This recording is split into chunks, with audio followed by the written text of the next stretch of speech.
Now, I want to make a point at this part of the session so that we know how God took sickness away from us.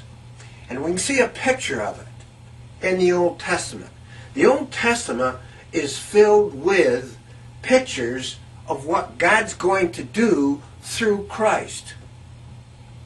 And back in the book of Leviticus, we see, beginning in the 16th chapter, the 5th verse, a picture of how God takes sickness away from His people. And here he's explaining a ceremony that He wants done by the nation of Israel. He's talking about Aaron, which was a priest, and what he's supposed to do. And he says, let him take from the children of Israel 2 he-goats for a sin offering and 1 male sheep for a burnt offering. Now, we're going to learn there's a direct connection between sickness and sin. Most of us don't understand what the Bible's talking about when it's talking about sin. We think it's just immoral act, but it goes far deeper than that. There's a direct connection between sickness and sin. So when we're seeing when the Bible talks about sin, He's also talking about sickness. We'll see that. Here in verse 6 it says, and Aaron is to give the ox of the sin offering for himself, to make himself and his house free from sin. You see, sin is a dangerous thing. The Bible says the wages of sin is death.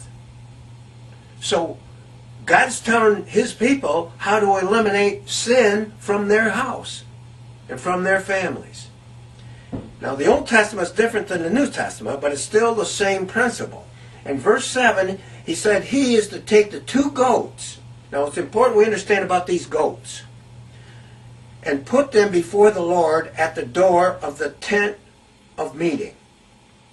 In verse 8, and Aaron will make a selection from the 2 goats by the decision of the Lord, 1 goat for the Lord and 1 for Azazel. Now, we're looking at 2 goats. Okay?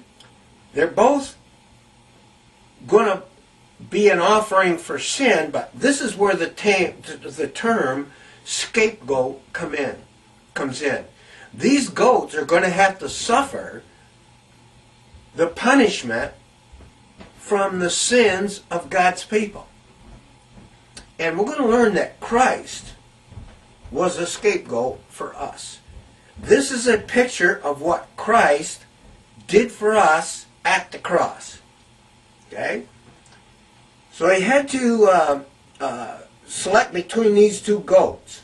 In verse 10, the goat for Azazel is to be placed living before the Lord for the taking away of sin, that it may be sent away for Azazel into the wasteland.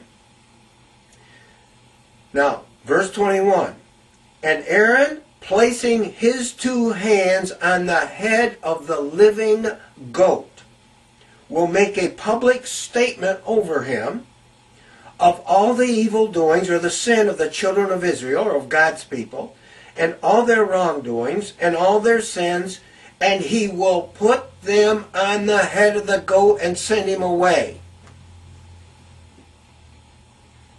Now, we'll learn later on that taking away of sin also heals. So it's important we get this part of the foundation laid. I want you to notice that He laid them on the goat, and then later on in that verse, and send the goat away out into the wasteland. Now, the goat took the sins of the people, laid it right on the goat. And then he was led out into the wilderness and cut loose. Now, out there is not a pleasant thing for a goat, because it's loaded with predators, and he is the prey. He is going to be attacked, devoured, and killed within a very short period of time. That goat is never going to get to come back. And that sin and what is on that goat is never going to get to come back to these people. This is a picture of Christ and God, the Lord, taking sickness away from His people. Okay, we'll see that. Verse 22 says, "And the goat shall bear upon him all their iniquities unto a land not inhabited, and he shall let the goat go into the wilderness," where he's never to return. But he took away their sins. Okay, that's very important.